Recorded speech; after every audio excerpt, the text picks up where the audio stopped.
Good evening, sports fans. Welcome to the Tuesday night, March 7th, 2023 edition of In Between the Chalk Lines. That's right, myself and Scotty Webb trying to get you caught up to the WBC, which starts tonight at 11 p.m. and 6 a.m. So you either gonna watch game one, catch a cat nap, and watch game two, or you're just gonna be like me, maybe, and have some coffee and stay up for them both. Who knows? But myself, Scotty, will get you caught up with that. See what's happened since Thursday in the MLB. I know another Red Sox went down as Justin Turner gets a pitch in the face. I'm not up to date in this afternoon scores. I do know. I think the Sox were undefeated going into today, as I told Pops tongue in cheek, why play the season? I mean, we're undefeated. Crown us the champs. The Red Sox are the champs, the beast of the East, the AL champs, the World Series champs. We are going to defy all odds. Those odds are not to be out of wood come Memorial Day. Anyways, without further ado, let's bring him in, the one and only Mr. Scott E. Webb. Good evening, Scotty. Well, yeah, the Red Sox haven't lost yet, but they haven't won yet today either. That game's still going on. That game is, what is it? It is 6-2. Boston's ahead of Atlanta in the seventh inning, by the way. There you go. What is happening, Connor? Let's go, let's go, let's go. Shout out, thank you for being here. Anyone watching us right now, if you have not subscribed, run over to YouTube, over to the East Coast Sports Investors YouTube channel. Make sure you follow at Scotty at Webby20MLB, and we'll talk later on where you can get all his information for just pennies on the dollar. Scotty, what has transpired since Thursday? Anything good in the MLB first? Well, I will say this. I will say that it's been some interesting, interesting things coming out of spring training, right? I mean, you got all the kids hitting home runs, you got all this stuff happening, and everybody's going crazy about how fast the games are going, and the pitchers are getting automatic strikes on the hitters, and you're getting balls against them, and everybody's just getting used to the tempo of the game. So I think that's probably what these games are about. There's some interesting things though that I think everybody should really have a caveat to this stuff. I've already said this before, and I'll say it again. I've been there. I've been in these games. I've played in this stuff, and the reality of this stuff is that these are just organized practices. That's what they are. Sure, that the managers like to get into some game time, game situation stuff just to see how kids respond. I mean, these are all young kids, so the reality of it is though that none of this matters. And what's really cool though is I forget what it is. I think it's baseball. Baseball. Let me look. I think it's baseball reference, and I'm going to pull it up just to make sure. When they do their spring training stats and how the players are playing and all that stuff. What's really cool is they have a spot in there where so it's listed right now in alphabetical order, but they have a stat called OPPQUAL, opponent quality. And what's really neat about that is that they kind of gauge to you what the batter has faced in spring training so far. So the first guy listed on there is CJ Abrams, and that number is 6.9. And that number means that a double-A pitcher is rated a 7. A triple-A pitcher is rated an 8, and a major league pitcher is rated a 10. So this guy is right now 4 for 14 with a double, facing double-A pitchers. That's what that means. So it's kind of neat how they put it out there. So perspectives on things are important, especially this time of year.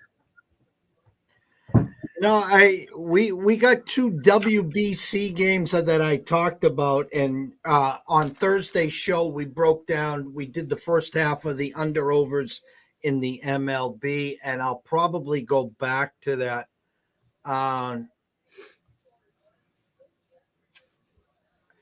Connor wants to know, nothing much. Found you recently. Love your stuff. Trying to tune in as much as possible. How we doing tonight? Connor, we're doing great. We're doing great. We're doing our Tuesday, Thursday nights, myself and Scott. We'll probably see if we can sneak in a weekend edition. And then once the season gets rolling, we'll try to figure out what's best for all parties. Always turn on the notifications so you know when we do go live that we are here. And trying to educate as much as possible. Obviously, we save the entertainment for that 4-letter word that starts with an E and ends with an N, and you can throw in those other Sly Fox crews and all that other good stuff. But Scotty, 2 games in the WBC. 11 o'clock, Cuba and the Netherlands. I don't have the starting pitching in front of me. I'm just reading you the numbers straight from DraftKings. Cuba minus 175 on the money line. Netherlands plus 150. You can grab either side. Cuba minus a run and a half at minus 110, and Netherlands plus 1.5 minus 110. The under over is 8.5, juice under minus 115. So a quick read. Just the market tells me Vegas thinks Cuba here 5-3. How's that sound? That sounds okay. I think this is an interesting game because Cuba, you remember Yoenis Cespedes? Mm-hmm. He's playing. He's playing for Cuba tonight. So it's kind of interesting. Johan Moncada will be there for Cuba tonight, and the kid in the White Sox outfielder, whatever his name is, I forget. Luis, whatever. He's going to be there. Luis, Robert, or just don't call me. I'm about to go on the DL. Is that him? That's him. Luis Robert. He'll be there. So this Cuban team is actually pretty decent. They're not bad. They do have some older guys playing for them there. But what's interesting is that their starting pitcher tonight's really a relief pitcher. So and he throws pretty hard for them. He's a big strikeout guy, very limited walk guy. So I expect Cuba to get off to a pretty decent start. And he's going to face some major league hitters. I mean, he's going to face. How you doing, Javier? He's going to be facing some pretty good batters. In a sense that, Jurickson Profar is going to be in the lineup for the Netherlands tonight. Bogarts will be in the lineup tonight. So they got some major league guys that they're going to face. Now, the issue is going to be is the Netherlands has a pitcher that's going to go out there, and he's a 6 strikeouts per 9 type guy and 3 walks per 9 type guy. So balls are going to be put in play, and, I would suspect that these aren't going to be the best defenses you've ever seen. I would expect that you're going to see balls in play a lot. You're going to see some walks. So that's going to lead to opportunities to score runs. And this is not like Major League Baseball where, you've got these super closers that come in and throw 150 miles an hour and, you can't hit them. That's not what's going to happen tonight. So having said that, I'm looking for a little bit of action to come out of this game, and I made some notes, and this is just my viewpoint on how I'm going to bet the World Baseball Classic. So the first kind of rule that I have is only certain teams have elite pitching. So you got to understand that. So what that means basically is Japan, when they pitch, the other teams aren't going to score many runs. But when everybody else pitches, they're going to score some runs because these pitchers aren't the best from a lot of these teams. So secondly, you're going to see that starting pitching means less in this competition than it does in any other time. And the reason I say that is because they're all on pitch counts. they can only go for so long, and then they got to take them out of the game. So they might back-to-back starting pitchers. You might have a starting pitcher go, and then another starting pitcher come in, and then a relief guy or something. But so I'm kind of trying to keep that in mind. The defense isn't going to be as good as you see in Major League Baseball. In fact, it might not even be as good as you see in the Korean League in some of these teams. Now, so what I'm painting a picture here, Jeff, I think is that Team USA, Team Dominican Republic, Team Venezuela, maybe Team Japan. These are the best teams in this tournament, and they are the best by far, better than these other teams. And when they play, you're going to see this huge gap. So this game tonight was Cuba. It opened at minus 200 today. When I got it on Bookmaker, it was minus 200, and the over under was 8, and the under was shaded minus 115, and over was shaded minus 105. And then I saw it at minus 120 to the over, and I don't know where you saw it at, but I figure it's all going to bounce around that 8 number. Okay, well, I think 8's kind of a I don't know what to do number. Here's an 8. So that's kind of what they do, right? I mean, that's a fair number. They put it out there and they say, here's an 8. I'm good with that. So if I'm a bookmaker, I'm good with that. But a minus 200 for Cuba. So this is Pool A. This is Pool A, and Pool A. These are the 2 best teams in Pool A. So you're telling me that Cuba is minus 200 right out of the gate, better than the Netherlands? I don't think so. So anyway, the number came down, so I can see why people were betting on that. So I kind of like the idea that happened. But so here's a couple other notes. So there's going to be guys on base. So there's going to be opportunities to score. The defense isn't going to be that good. Balls are going to be put in play a lot more in this tournament. And you're also going to see, I think, one of the things that caught me, and I made a copy of it because there was an interview done after one of the Japanese games, and I don't remember which player it was, but they said the balls are hard. That these balls, they're hard. They fly. So if the balls are hard and the balls are flying, you got kind of not the best of pitching on some of these teams. You got guys that can't throw strikes on some of these teams. You got poor defense on some of these teams. I'm gonna be looking to bet overs on most of these games. And like when Team USA plays or something like that, or Dominican Republic, and they play these yucky teams, you might, I don't know. I can't find a team total on these games. So you're going to have to just kind of go, this is going to be like a softball game, man. It's going to be like 17-4 or something like that. Some of these games it will be. I mean, it's going to be, that's the gap difference in some of these teams until they play each other. When they start playing each other, holy crap. So I kind of look at it that way. So some of these teams have really big offense, got a hard ball. So I'm looking at it that way. And I'm also looking at it not to bet the bad teams when they play each other. So that's that 6 o'clock in the morning game. I think you got Chinese Taipei's playing against Panama or something. These are bad teams. So you don't. So that's like going to the Little League diamond out there and going, well, I like that team because they wear an orange jersey, and I like that one because they wear a blue jersey, and you're betting the blue guys instead of the orange guys.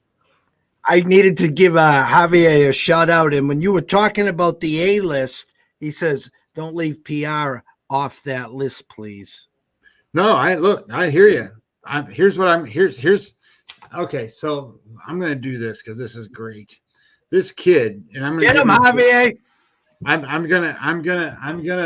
gonna do it this way because this kid did a lot. His name is Sean Spradling. So if you never followed Sean Spradling on Twitter, he's been one of the best.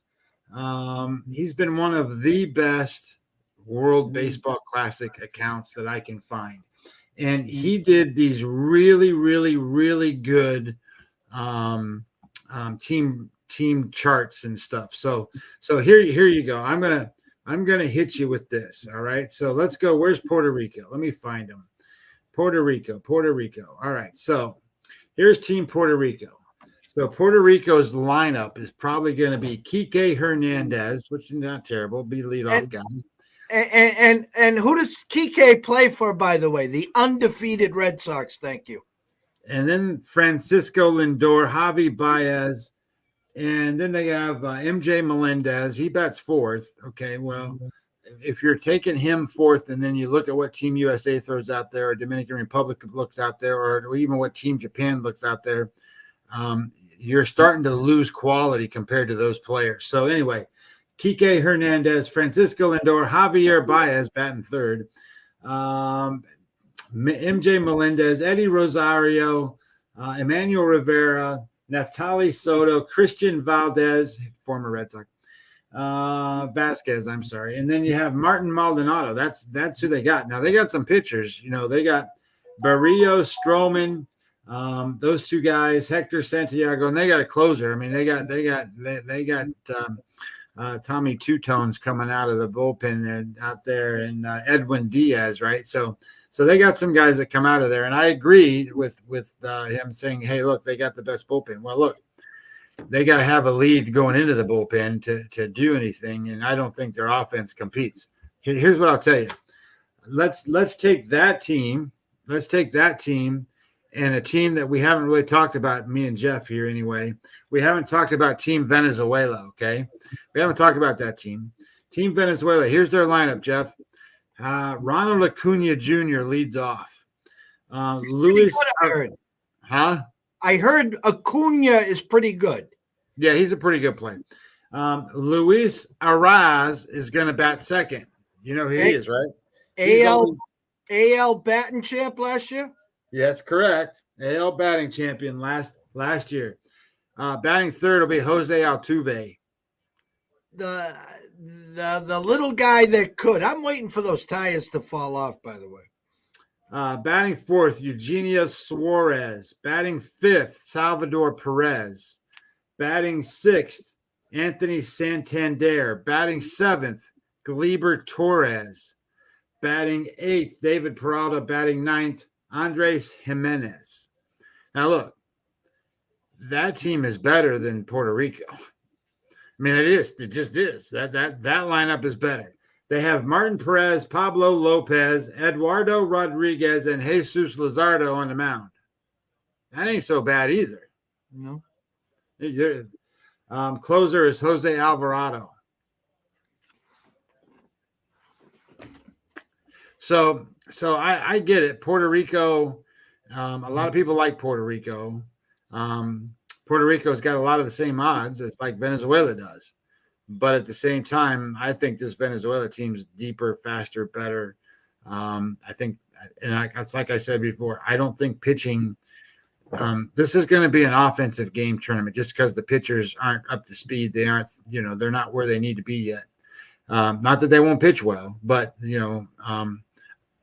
these games, even when like last year, or not last year, the last time they played this event, I was watching some of the highlights and stuff. It's 4-2, and then they hit a 3-run home run. Now it's 5-4, and all of a sudden you're over 8 runs, and that's the good teams with the good pitchers and the good bullpens. It's just an offensive game. Other than when Japan pitches, when Japan plays, it's not the same game. It's just not.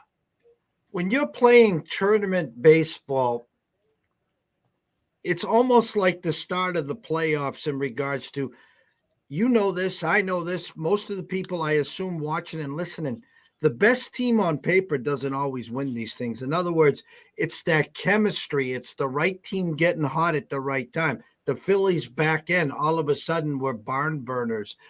So not, outside looking in before the tournament starts, you would say on paper, like you're saying, Japan, U.S., Puerto Rico, the iron, the top, the creme de la creme.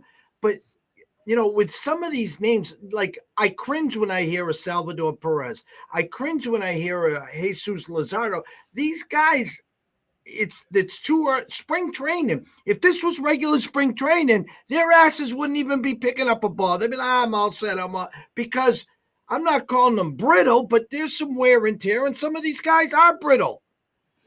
Well, there's no question of that. These guys, Jesus Luzardo wasn't too long ago coming off of problems, and now his last outing, Jeff, he's throwing 97 miles an hour for the Marlins. I mean, you got Alcantara now throwing 70, 97, 98, and him throwing 97, 98. One from the right, one from the left. That's pretty good. That's pretty good stuff. Plus he had a lot of movement on the ball, so that was good. Yeah, Javier, you're right. Mexico's got some good pitching. Mexico's got a pretty underrated team.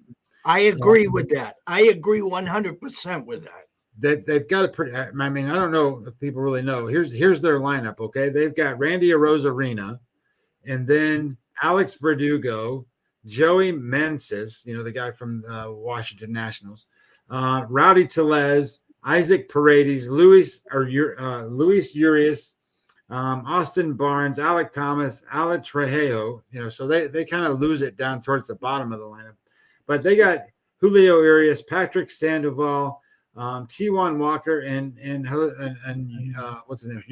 Jose Uridi, whatever his name is. I think that's pretty good, especially for a team coming out of there. So it's pretty good. They're not Team USA. Don't think they're Team USA. They're not. But two teams have to come out of that pool, and Mexico could be one of them. I could see that. I could see Mexico come out. I could see the teams I can't see is I can't see Canada come out of there. Canada's got Freddie Freeman. That's about it. So I don't think that they're gonna come out of that pool. So as you kind of look at it and you kind of go, okay, it's Team USA and who, and Dominican Republic and who, so it's interesting. But tonight is a big game. I mean, in this classic, tonight is a big game because Pool A's got nobody in it. And these are the two best teams that are in Pool A. I heard somebody talking about Team Italy being competitive in this pool the other day.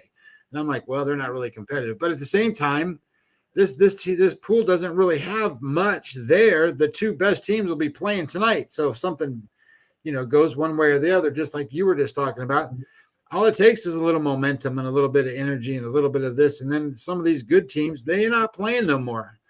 So what's really cool is after today, there's like doubleheader after doubleheader after doubleheader after double. I mean, just for weeks on end here. And good quality, well, I shouldn't say good quality baseball because some of these teams really are bad. But most of the best players in the world are playing in this. So you're going to see a lot of good, talented players, not necessarily great games until the good teams play each other. But back to back to back to back to back. I mean, if you wanted to stay up all day and all night and watch them, you could do that because you got on the Far East, and then I think the 11th. When is it the 11th Friday or is that Thursday? I don't know. Anyway, the 11th I think is when you go and see everybody in the United States starts playing. The Pool C and Pool D. I think they start on the 11th. Javier wants to know who is the worst team, or who do you think is the worst team? He thinks it's China. Well, it's China or the Czech Republic. I mean, those guys all came over here and they're all like, taxi cab drivers. So it's those two teams. But whatever. I think China's bad. I think Japan. Well, Japan's I think got to play them at some point. So that might be so you got to be careful with Japan though when you're betting these games like individual games. You just got to remember how Japan wins games. They move the ball around, they hit the ball. Now they got guys that can hit home runs this year. They got guys that can pitch. So the players they're going to have out on the field might not score very many runs, if any runs, against them, and they might win 5-0 type games. So don't just sit there and go crazy on playing overs when Japan plays because they might win a lot of games 7-0 or 5-0 or something like that. The latest future odds on DraftKings from the bottom, Javier, Czech Republic plus 25,000, China, Nicaragua, Great Britain are all plus 20,000, and then at 15,000 is Israel, Panama, and Italy. And then Australia at 13,000 with Colombia. And then we get into the 6,500s with Chinese Taipei, Canada, and the Netherlands. And then the top 8 right now, as it stands: Mexico plus 1,800, Cuba plus 1,600, Korea Republic plus 1,300, Puerto Rico plus 1,100, Venezuela plus 1,000, Japan currently at plus 275, USA now at plus 250, and Dominican Republic, the favorites, at plus 210. That number is variable everywhere you can go. So I have some futures out there, and I here's what I will tell you that I didn't do. I did not bet Dominican Republic, period. So number one, I don't ever want to bet on the number one favorite. And then number two, you can't tell me that team is actually better than Team USA now that Vladimir Guerrero is not playing. I think Team USA is better. So I get it. Team USA doesn't have the best pitching in the world. And if Wainwright goes out there and throws like he has been in these spring training games, Jeff, he's not going to last an inning, because they'll be behind 5-0 or something against even a bad team, because Wainwright's been terrible. So Wainwright needs to give him some innings. Lance Lynn, his first time out was good. His second time out, not so good. So hopefully he's ready to go. The Kansas City Royal pitcher, Brady Singer's been pretty good.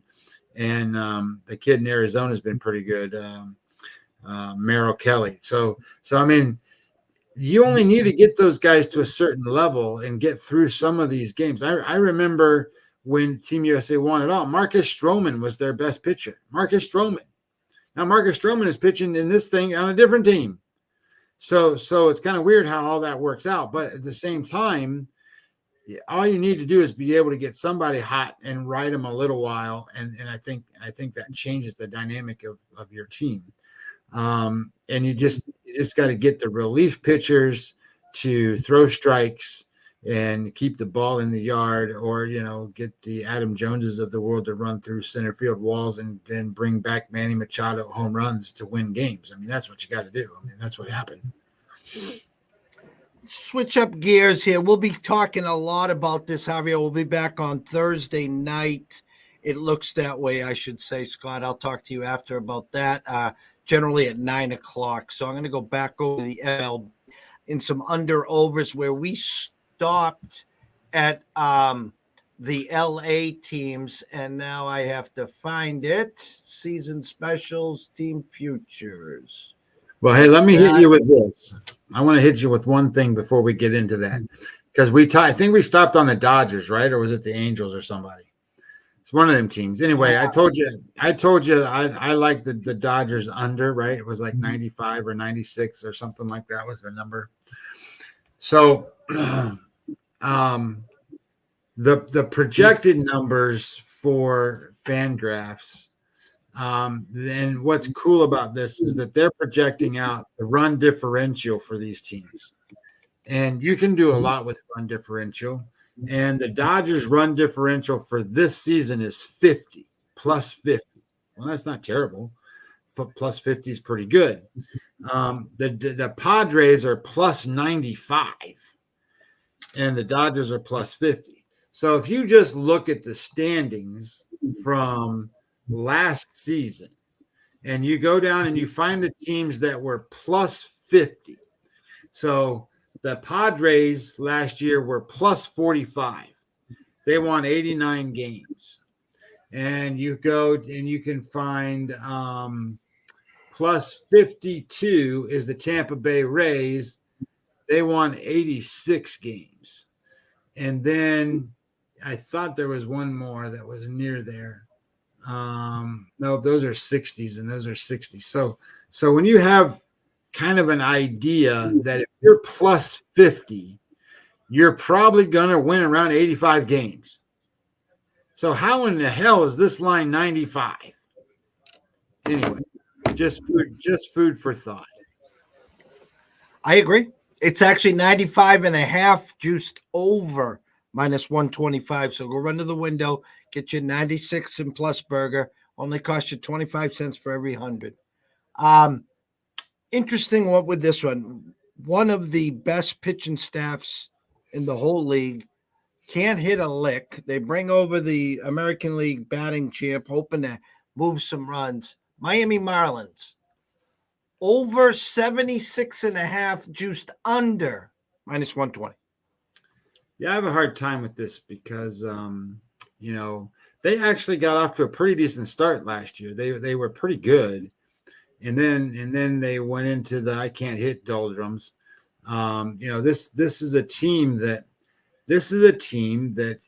you stack them up, and when you look at them, and you got Alcantara and Luzardo, and then you go, okay, well, what do I have with Trevor Rogers? Because last year we thought he was going to be pretty good, and then this year you have Edwin Cabrera on this team. These guys can pitch. Now they have Johnny Cueto, which is an interesting thing, but they have all these guys, and then they got more young guys coming. I mean, this is a team that can pitch. But you can't support a team to get into positive run differential if they don't score runs. So what was the number, Jeff? Was 76 and a hook. Okay, so that's not 500, but it's getting there. My number on Miami was 73. Now, I will tell you that there's a lot of, how do I say that? A lot of people that are kind of going hypey on this team. Like they like them. They like, I think they're going to do better. I think they're going to be better than what they were, all this stuff. And the truth is they probably have a little better lineup than they've had in terms of getting guys on base. You've got Jazz Chisholm. Now he's got to stay healthy. I think he's their best player. And I think he's a really good player, by the way. I don't think he's an MVP caliber guy. I don't think any of that stuff, but I think he's the stir that stirs that drink. Jorge Soler, that guy, you can just dunk him away as far as I'm concerned. He had 1 year where he hits home runs, and now he can't do nothing else, and he probably won't ever do nothing else. Then they bring over Luis Arraez, right? It's a guy that can, move the ball around a little bit, but that's what he is. He's a punch and Judy hitter. He's not a home run guy. And if he's going to bat third, I said this last time on the show, and I'll say it this time on the show. If you don't have an RBI guy on your team, you're not going to win games. You need to have a guy that drives in the runs. We talked about it. You got to, we looked it up. If you have 99 or 95 RBIs or better, those are playoff team guys. The teams that don't have those guys, they're not in the playoffs. Look it up. I mean, that's the way it is. And the Marlins, they don't got a 95 RBI guy. So Garrett Cooper, Abisail Garcia, Gene Segura, Joey Wendell. I mean, come on.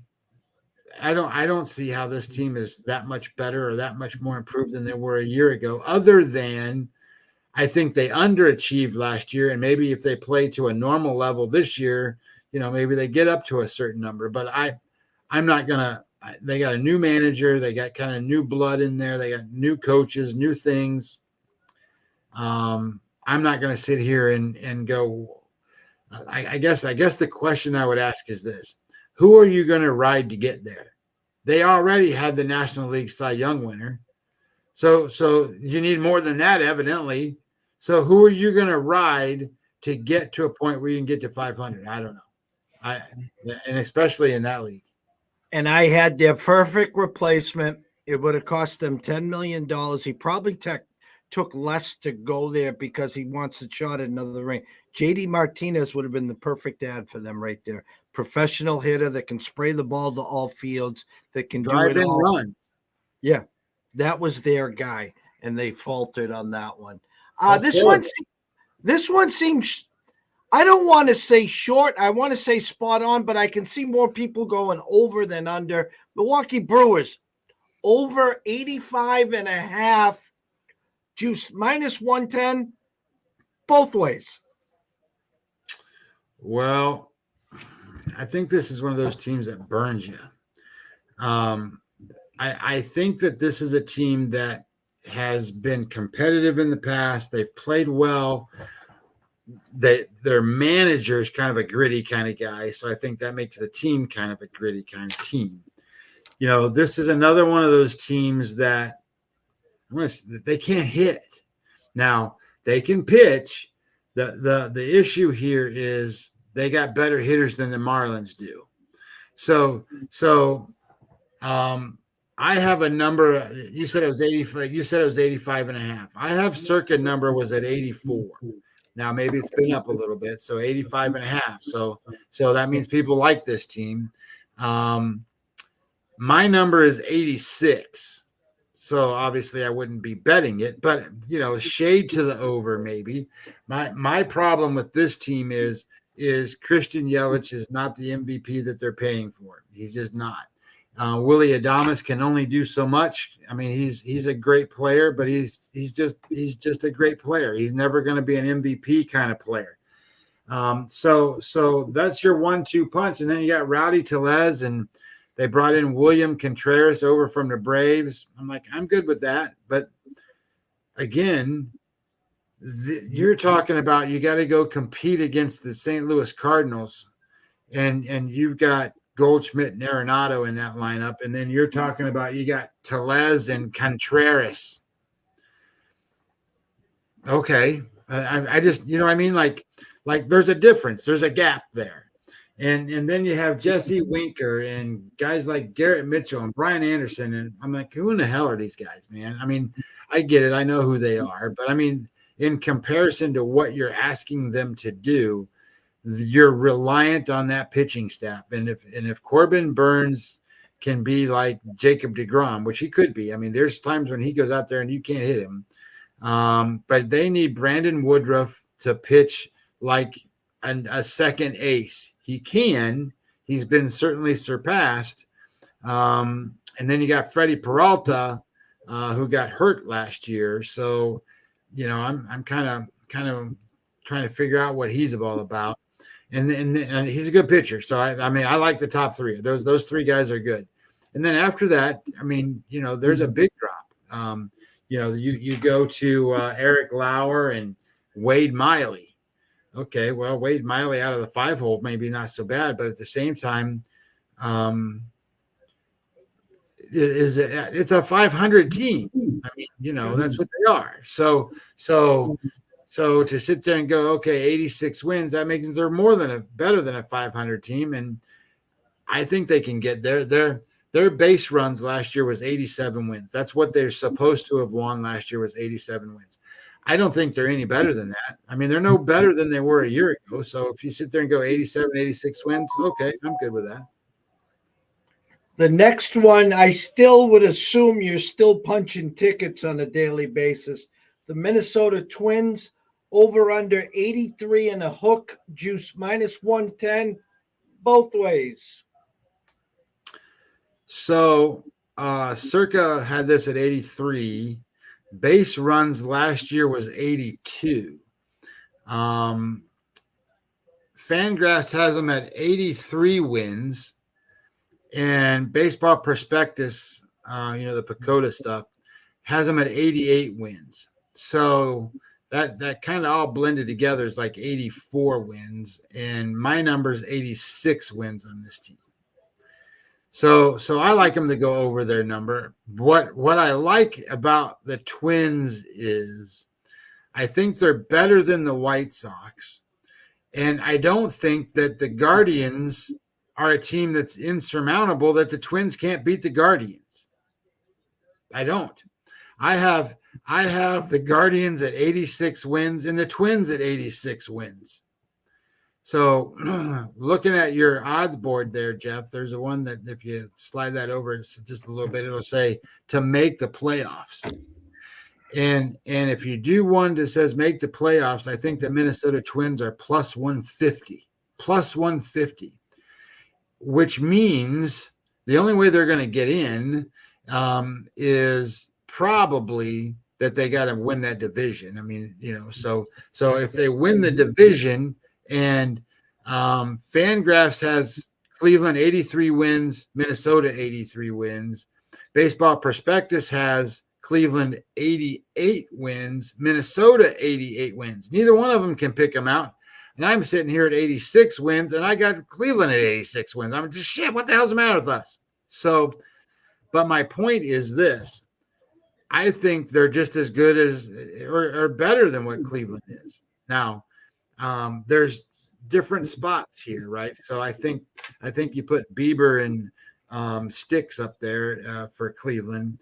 You get those two guys on the mound, and I'd be hard pressed to say that Minnesota is going to hang in there with those two. I think they can pitch. Go ahead. Frank Viola and Johan Santana. Well, let's ask this question: how good is Pablo Lopez?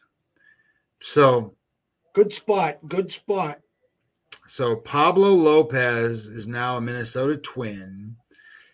And I would tell last year Sandy Alcantara won that Cy Young Award. Going into last year, would you have picked him to do that? No. So coming out of the year before, so what is this year? 23, so 22. So coming out of 2021, it was known that he was a good pitcher, but it wasn't necessarily known that Pablo Lopez wasn't going to be better than him. It really wasn't. And now, Pablo Lopez doesn't throw 98 miles an hour. He throws 95 or 94 or whatever. I mean, he still throws hard. But if he is as good as Alcantara could have been or close to that, then they got an ace there. He's supposed to be the number one pitcher over Sonny Gray. Okay, I'm good with that. Move Sonny Gray, who's used to pitching in big games, move him back to number 2. Then you got Joe Ryan, who's a pretty good pitcher, put him at number 3. And then you follow that up with Tyler Mahle, who got from the Reds. Oh, now you got a staff. Now you got guys that can pitch, let alone you got Kenta Maeda pitching out of the 5-hole. I think they can pitch, Jeff. I mean, I think they can pitch. I think they have pretty good now, you can't match Cleveland's bullpen, but they got a pretty good bullpen in Minnesota. It's not terrible. It's pretty good.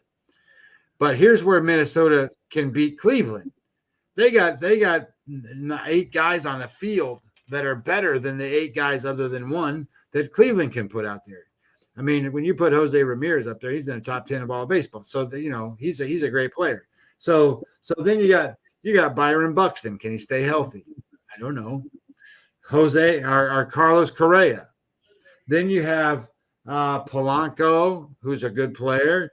Max Kepler, who had a bad year. Now, you know what happens when those guys come off a bad year and they're young. They have a good year, so expect a pretty good thing from him.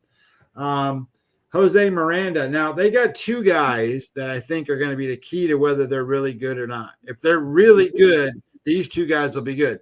Number 1 is Alex Kirilloff. Now, Alex Kirilloff has not had a good spring, and he's still dealing with wrist injuries, so he's struggling to get through. But Joey Gallo is interesting in Minnesota. I mean, he just is. Now, I know he's a big strikeout guy, and he's still striking out in spring training. He is getting more hits than he was because he's dribbling the ball through the non-shift stuff, and I'll get to that in a second. And then they got Christian Vasquez. So that's a better lineup than what Cleveland can put out there. It just is. And I mean, I know that they got Bell and those guys that came over for Cleveland to try to give them a little more thump. But I don't think that's too much to ask or too far of a stretch to sit here and go, things really went well for Cleveland last year. Things didn't quite go as well for Minnesota last year. Maybe that reverses a bit this year. And Minnesota, maybe they're a little better than what we're trying to make them out to be. So I like Minnesota as an over type team, and I also like them to make the playoffs over Cleveland. Now, the one thing I was going to say about the shift thing, did you see what they did? So you're not allowed to shift the infielders, but it don't mean you can't shift the outfielders. Have you seen this?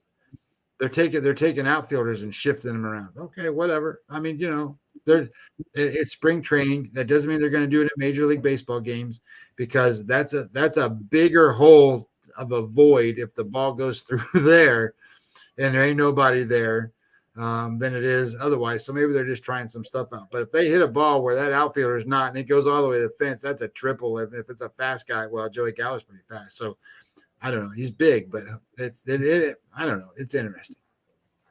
Yeah, the Red Sox started. They put a short right fielder in, and yeah, the locals weren't too happy. Just play the damn game, they said. Play the game. Well, The it's a scrimmage. So, I mean, if you're going to scrimmage shit, you might as well try out some shit and see what works. the two New York teams, Mets, under over 94 and a hook, juiced under minus 115, and the New York Yankees, 94 and a hook, also juiced under, but minus 120. Well, so one of those things on there, doesn't it say something about any team over 105 wins or something? We I did think that open last week, 105.5, wasn't it? something like that. So you got to start thinking to yourself, some of these teams are pretty good. And the Mets are pretty good. I don't think they're an over 105 team. That's not what I'm suggesting. But somebody's going to win all these games. So when you start to think about the Mets and you look at them, right? What do you think of when you talk about the Mets? You talk about pitchers. That's what you talk about. You talk about Verlander and Scherzer, right? Did you see Kodai Senga pitch? Oh my God, that ball's moving all over the damn place, and just, I mean, holy Christ. And they got problems, Jeff. I mean, you got four guys. Well, you got three guys that can pitch, and then you got a bunch of guys that you don't know if they can pitch. Carlos Carrasco's arm's going to fall off. He's going to fall apart. They already have a problem with David Peterson. David Peterson took a ball off his toe. Now, it didn't break, and but he took a little bit of a setback, and he's kind of in the doldrums there. And Jose Quintana's got a broken rib now. So okay, whatever. So their pitching staff isn't nearly what it could have been, but they still got guys that can pitch. So my concern, and always has been my concern, I don't like their offense. I just don't. I get it. They got a guy that drives in runs, Pete Alonso. That's what he does. He drives in runs. He hits 30 to 40 home runs and drives in a bunch of runs. But you got to get guys on base, and that's where I'm learning a new respect for Brandon Nimmo. I mean, Brandon Nimmo is a good player. I mean, he's a top 25 Major League Baseball player. That's what he is. He's really good. And you got Starling Marte, who is supposed to be playing for Dominican Republic, but he's not because he's coming off an injury. Francisco Lindor, he's used to be an MVP guy, Jeff, and he's not been an MVP guy since he's got away from Cleveland.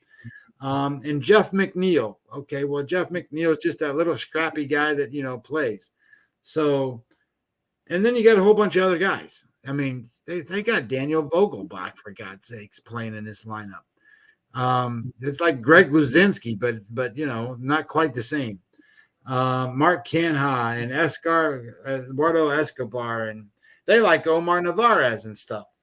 I think they need to youth those kids. I think TJ, we were talking about it that one time when we were talking about the catcher coming up. What's his name? Alvarez, I think, is the catcher's name, and Beatty. Those guys got to get up there and start playing because they need some consistency and some youth and some speed and some guys on base and some things to happen. My number, but they got the best. I just watched it the other day. I was like, it came on. I was like looking at stuff, and here he comes out of the bullpen, and here comes the stuff, and I'm like, oh my God, here we go. Oh, look, TJ pops on. So I'm like, this is what that's the greatest thing about baseball is you can do so many fun things, and that was exciting to see that again and get your blood going. And I saw the home run that Bryce Harper hit to put the Phillies ahead and beat the Padres to go to the World Series in Philadelphia, and the crowd's going crazy and he's going crazy. And it's just, look, man, there's nothing like baseball. You're going to see that in the World Baseball Classic. That's what you're going to see. I saw a thing, Jeff, and I know I'm getting sidetracked for a second, but I saw a thing that said in Japan, they had that practice game where the Japanese team played the Oryx, whatever they're called. It's in the Japanese professional team. They had 35 million viewers watch that baseball game on TV. 35 million. And they said, and then they said, well, they didn't count the couple 100,000 that was watching it, on the downloads and stuff. And I'm like, okay. And then just as soon as I flipped the next thing on my timeline or whatever, was this thing that said, do you know this basketball game that the NBA played had 5 million viewers? 5 million. It was the most watched basketball game since Christmas. And I go, see, baseball is bigger than people give it credit for. And I get it. It was Japan and all that stuff. And at least Shohei gave him a good show. I mean, he hit 2 home runs in that game, for God's sakes. You see one of them off his knee, hits a home run down his knee, how they swing in the ball, hits and I'm like, oh my God. It's just amazing what these guys can do. Anyway, my number for the Mets is 95. I know that's kind of a well, what do you do with that? Well, that means you just don't bet it. But my number is 95 on the Mets. My number on the Braves is 96. So I got the Braves to beat the Mets out again. And I guess we're going to get to the Phillies in a minute, but I got 95 on the Mets. For the Yankees, man, I don't know. I got the number's 95 for them too, right? 95 and a hook. 94 and a hook. 94 and a hook. I got 96 on the Yankees. Now, the Yankees' base runs last year was 104 wins. So that tells me that I'm looking at 96 wins, and I'm thinking they're worse than they were a year ago. So how do I come up with that? Because they got Carlos Rodon. They should be better. Well, I don't think Aaron Judge is going to be MVP Aaron Judge. And if he's not MVP Aaron Judge, this team's offense is not nearly as good as what it was last year. So they've had some success from the kids in camp, the Martian Dominguez, whatever, doesn't really matter. He's hit 2 home runs. Volpe's hit a couple home runs, and those guys have been playing and doing well. You can see they got youth coming. But I don't see this team as being a team that I think they're going to do enough to get there, but I think they're going to have to fight like hell to keep Toronto off their back. That's what I think. And if everything push comes to shove, Toronto's offense is better than the Yankees, but the Yankees pitching is better than Toronto. So over the course of a season, you take the Yankees, and then in the playoffs, you take the Blue Jays. We'll do 2 more, then we'll wrap up the rest of these on Thursday night. I'm going to go.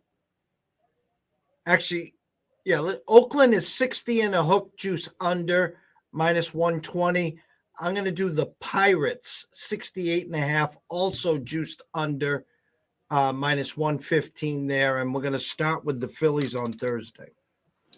Well, this Oakland A's team is something else. I mean, they got a lot of prospects now because they got rid of all their players. Now they just got to groom them and get them to where they need to go, but there ain't none of them there yet. So what you're seeing is an unfinished product. And their best player right now is probably what's that guy's Lorraine? I can't say Lorraine. What's his name? Laureano. Laureano. I'm trying to say Lorraine. I'm trying to say Laureano. I want to say Lorenzo.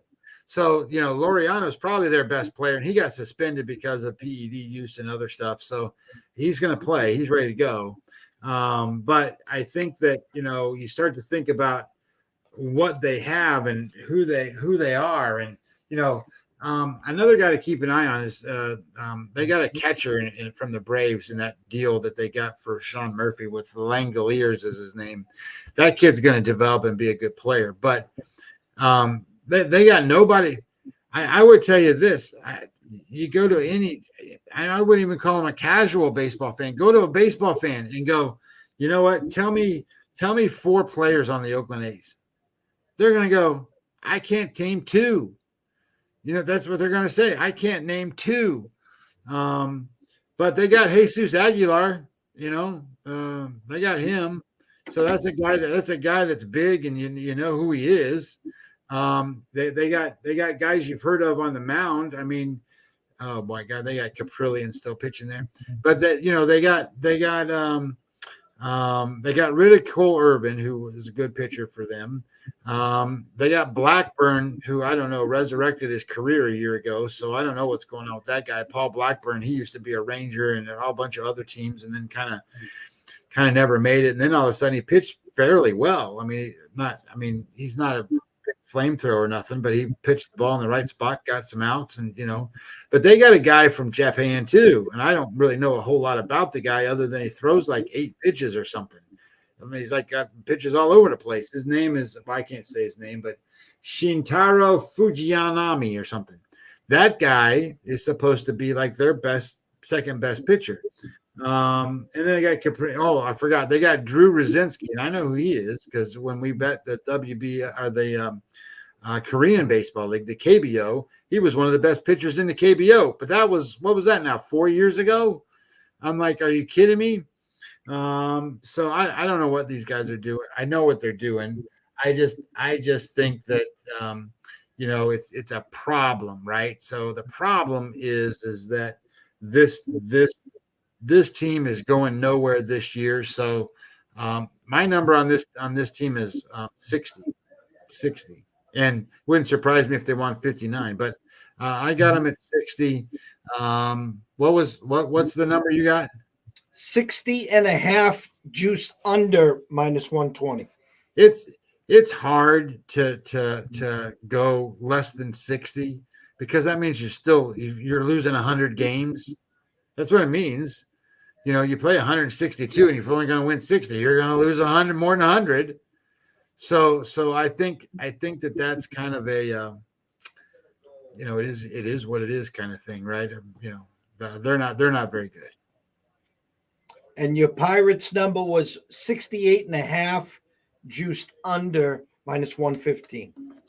So this is a team that I think I liked them better last year in terms of the number and wins and that kind of stuff. I thought this is a team that had the chance to do certain things like what Baltimore did last year. But my number on the Pirates this year is 67.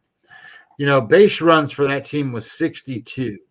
So if you bring them in and they say they're a 62 this year, that means they're going to get a little better. So I don't think they can get a whole lot better. The problem with this team is twofold. One, they don't have the star power. I mean, okay, you bring McCutcheon back, but what does that tell you? I mean, he's got gray beards running around the base paths and stuff. So and then their best player, Brian Reynolds, they want to trade him to try to get a bunch of good prospects for. And to be honest, how good is Brian Reynolds? I don't know. I mean, I know he's got good numbers, but if you put Brian Reynolds on these good teams that make the playoffs, he might bat 8th. He won't bat 2nd like he does for this team. He won't be the big RBI producer like he is for this team. He won't be that. So he's just going to be another also ran kind of, filler guy. He's going to be a David Peralta kind of player, right? I mean, that's what he's going to be. So, I get it that the Pirates run all this stuff for him, but they're not going to get it because the reality is he's not that valuable, but only to them. He's not as valuable to the other teams, or at least in my mind. So, okay, O'Neal Cruz, right? You got to talk about that kid because he's 8 foot tall and plays shortstop. That's pretty good. He's a pretty good player. He's very athletic. Is he ever going to be an MVP kind of guy? I don't know. Is he going to hit 30 home runs? I don't know. But you don't have to. You got to be good. He's got to hit 300. You got to his projection, Jeff, is 245 with 17 stolen bases and 20 home runs. That's not bad for a kid who's 24, but 26, 27, you're in your prime. So hopefully he takes that next step because I'd like to see that. The kid's got a cannon for an arm though. I mean, holy shit, he can throw the ball through I don't know, through a metal door. And then this team's got Andrew McCutcheon batting 3rd. Are you kidding me? and Carlos Santana is on. These are all placeholder guys. They're all there to hold the places for all the kids when they're starting to come up. Brian Hayes, he's a good player on that team, but I don't think he really ever stepped up. Now he got hurt a little bit last year, so these, you got to be the guy that can stir the stick, right? So if you got O'Neal Cruz and Brian Hayes, then you got to sit there and go, we don't need Brian Reynolds. Because I need somebody else to come around him like a pitcher or something like that to help make these teams better. And the problem that I'm running into is they don't have those guys. They got Chi-Man Choi. Okay, he's a good player, fine player. It's like I say, they're not terrible players. The problem runs into is they're not great, and you got to have some great players. I mean, you really do. You really got to have some great players, and they don't have them. And then you got to go, okay, well, maybe they got great pitchers. Maybe they're like the Marlins. And then you go and say, well, Mitch Keller just hasn't turned into anything. I was all high on Mitch Keller because he was, throwing 92 miles an hour. And then last year started throwing 95 again, like he's supposed to. And then he goes out and throws 95, but he can't throw it for a strike. So he's still got that same problem in spring training this year, and he had it all season last year. Roansy Contreras, I thought, was going to be one of these guys that comes up and is great, and maybe he will be. He's pretty good. Roansy Contreras is only 23, and he throws 97, 98, and can hit 100. So that's a kid I think that might turn into something, but he's not projected to, at least not yet. But how can you on a Pirates team? You're going to lose all your games all the time. But they got Rich Hill, Jeff, the oldest guy in Major League Baseball this year. And if you look it up, he's the oldest guy in Major League Baseball last year. And if you look it up, he's the oldest player in Major League Baseball the year before that. So he's been the oldest pitcher in Major League Baseball for 4 straight years now, I think. But anyway, maybe he can help those guys along a little bit. I don't know. I mean, part of their problem has always been they don't have anybody that, at that level, and they have to put these young kids and then they get beat up and then they can't pitch no more because they're terrible. They got Vince Velasquez. So in terms of numbers and kind of where I think these things go, I'm going to sound kind of bad on the Pirates, but I think, I think 67 is a reasonable number. Circa's number was 65. Fangraphs have 72, and Baseball Prospectus has 71. I'm not looking at them that high. I don't think they're 9 games better than Base Run says they were a year ago. Developmentally they can get better, and maybe they get a little break, but not playing in the Central. But that's not true. They get to play the Cubs and the Reds and stuff, and they got to play the Brewers, and they can be competitive in those games. So, but now they got to go play the big boys. They got to play the Yankees and the Blue Jays and teams like that. So, I think they're in trouble. And before we wrap it up with closing thoughts, I'm just going to do a little carrot for as we wrap up the last 10 or so, actually less than that, on Thursday. Think about this for everyone watching and listening.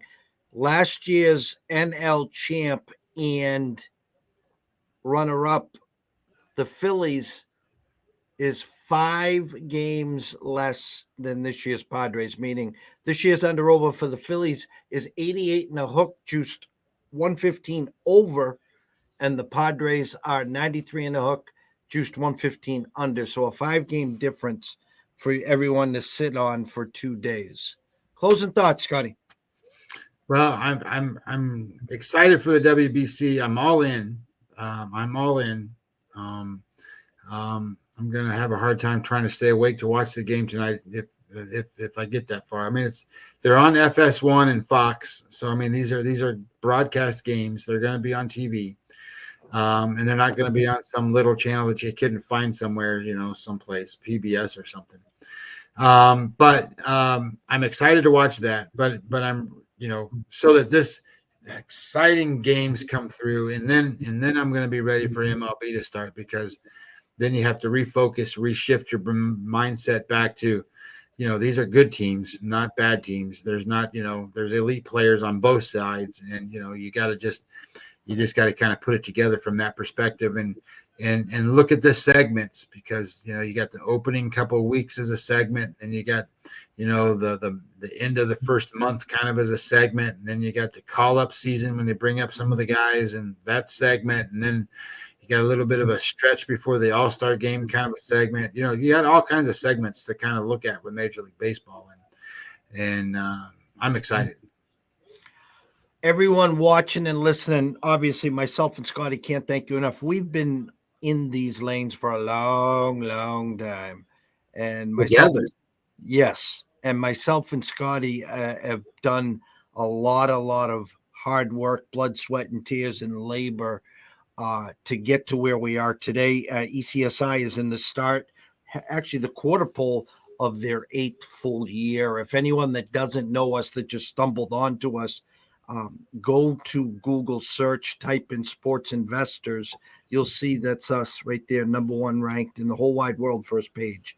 And Scotty and I have been doing this for a long, long time. So we're going to, we don't pull any punches. We don't leave a stone unturned.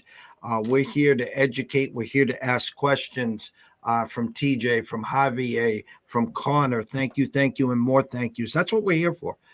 Listen, if you guys want to have some fun and goof around, and that's what Twitch, that's what TikTok and all that other stuff is. If you're serious, and you can be serious and enjoy what you're doing at the same time. I'm just saying we're not here to just tout our own horns or be Edwin Diaz and Timmy Trumpets, as we come in on our white horse, or Jonathan Papelbon, coming back to Boston. Well, you know what I'm saying. But we're here because we love the game. We love what we're doing. It's not work. It's only work if you don't enjoy what you're doing. And take it from me. If I make 18 cents an hour, I just got a raise. So, but anyways, before I wrap this officially up, Scotty, tell them everywhere where they can go, where they can sign up for your plays, your Webby odds, and all that good stuff. Well, Jeff, I haven't done that for 2 years. I've been kind of doing this show and doing stuff for free for 2 years, and the whole idea came back to having a laptop, having a studio, having the lights, having all the different things, and a website. I don't charge people much money. It's $49 a month. That's a steal. With the idea being that all I'm doing is using that money to pay for all the stuff so I can do this to try to help people. So just go to www.mlb-daily.com. That's my website. And right on there, there's spots that you can do 2 things. One, you can just sign up to get my emails. And when I put something on out, it'll come directly to your email. You can read whatever I write. Sometimes they're good, sometimes they're goofy, but sometimes, they've got legitimate good stuff in there. And then secondly, and that doesn't cost you nothing. That's just hey, here's your email address. I'll send you stuff. And then the other thing is, if you want to follow my wagers, so I just give you access to what I do. I make bets. So I want you to see what I'm betting. And then I'll tell you why and how and all of that stuff. All of that stuff it's $49 a month. And I don't think that's asking so much. And then, I guess lastly, I do Webby odds and I'm not publishing those this year. So they're going to be for the clients. And if you want access to that, which I think they're a valuable tool, you can use them how you want, but I use them every day, all the time, and help gauge kind of where I think the line should be, and then how it moves around from where, the market was set. And you can bet into that or bet away from that. But that'll all be part of the service. The goal is to come back Thursday at 9 p.m. If we don't, I'll have it up on my timeline. Scotty will have it up on his timeline. We could be adding a new family member on Thursday. So if we are, we'll play that by ear. And if we don't have a Thursday night show, we will make sure either Friday night or sometime in the weekend to get caught up to speed in the WBC, do some more under-overs. And what I want to really do, other than, we're going to split the show into the WBC, and then we'll start hitting some of the future markets, the Cy Youngs, the home run champs, and yada, yada, division winners and stuff. So we got a long way to go and a short time to get there. Oh, that should be a song. something Smokey and the Bandit. That's exactly what it is. So everyone, thank you. Go follow Scotty, obviously, at Webby20MLB on the Twitter. Go click the link, sign up. It's for literally, it's $1 a day and $1.25 a day. And listen, if you've never seen the Webby odds, I absolutely love it. And I can tell you this: when we were doing our discords and when we were doing shows together, if he had the same side as what ECSI had, I like to say about 76%. And we used to sound the horns once in a while when we had that. And oh, there it is right there, the horn. And so thank everyone here again. We will tomorrow. We have such a big slate. 9:30 a.m. Jules. I call him Jules, of course. Mr. Julian Edlow from DraftKings. At 10:30, Bill Spiros will be talking about Massachusetts and the 7 apps that are going to be launching at 3 p.m. Brady Cannon, formerly of VEASAN, now with ECSI every Wednesday at 3 p.m. and on Sports Grid on Wednesdays in the weekend. We're going to be talking the TPC, and then Riley's going to loop back around 5 o'clock Eastern for the closing bell. So from myself, Jeff Dawson at EC Sports Invest, from the one, the only, beam 'em up, Scotty Webb at Webby20MLB. We everyone last evening have some fun. See you bright and early in the AM.